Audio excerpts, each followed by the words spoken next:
नमो बुद्धाय दोस्तों।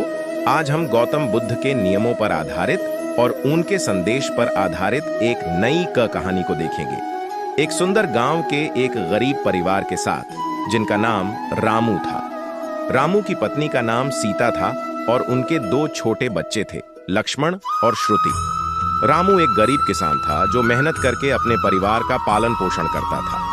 एक दिन गांव में एक प्रसिद्ध बौद्धिक गुरु का आगमन हुआ। उनका नाम धर्मपाल था।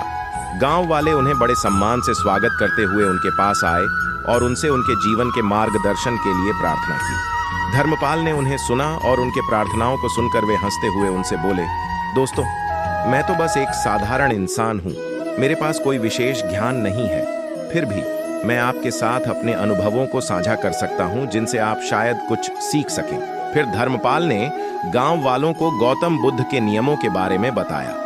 उन्होंने कहा कि गौतम बुद्ध के नियम जीवन को सरल और सुखमय बनाने में मदद करते हैं। पहला नियम, सत्य का पालन करें।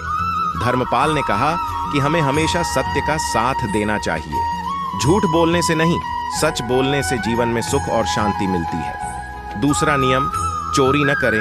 वे बताते हैं कि चोरी करने से केवल अन्य लोगों को हानि होती है, बल्कि हमारे आत्मा को भी दुहक मिलता है।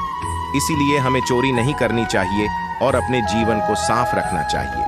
तीसरा नियम, अपराध न करें। धर्मपाल ने बताया कि हमें किसी के खिलाफ कोई अपराध नहीं करना चाहिए। हमें सभी के साथ न्याय संगत और उदार रहना चाहिए। रामू और उसके परिवार के लोगों ने धर्मपाल के उपदेशों को सुनकर अपने जीवन में परिवर्तन किया। उन्होंने सत्य, ईमानदारी और न्याय के मार्ग पर चलकर गौतम बुद्ध, एक प्रेरणादायक कहानी, गौतम बुद्ध का जीवन प्रवास। गौतम बुद्ध, जिन्हें सिद्धार्थ भी कहा जाता है, उन्हें बौद्ध धर्म के संस्थापक के रूप में जाना जाता है। उनका जन्म लुम्बिनी नामक स्थान पर हुआ था, जो आजकल नेपाल में स्थित है। उनके पिता का नाम शुद्धोधन था, जो शाक्य राजा थे, और माता का नाम माया था। बचपन से ही सिद्धार्थ को एक आध्यात्मिक रहस्य के खोज में रुचि थी। आध्यात्मिक खोज कैसे कि सिद्धार्थ ने युवावस्था में अपनी जीवन को सुख, संघर्ष और आत्मसमर्पण के माध्यम से जीता। उन्होंने समाज के अनुशासन का पालन किया, लेकिन फिर भी उन्हें आत्मा के अस्पष्टता का अनुभव होता रहा। एक दिन उन्होंने अपने आध्यात्मिक खोज में सफलता पाने के लिए घर को छोड़ दिया। महाबोधि तत्व की खोज कैसे की? सिद्धार्थ ने बहुत समय तक भिक्षा मांगकर तपस्या की और अंत में महाबोधि परिवर्तन को प्राप्त किया। उन्होंने समस्त मानवता के लिए दुहक और दुख के कारणों का विश्लेषण किया और उनका समाधान खोजा। उन्होंने निर्वाण के मार्ग को प्रदर्शित किया, जो मोक्ष और शांति का मार्ग है। धर्म का प्रचार कैसे किया? बुद्ध के बाद उनके शिष्यों ने उनके सिद्धांतों को पूरे विश्व में प्रसारित किया। बुद्ध के उपदेशों ने अनेकों को आध्यात्मिक उद्धारण और शांति की प्राप्ति में मदद की।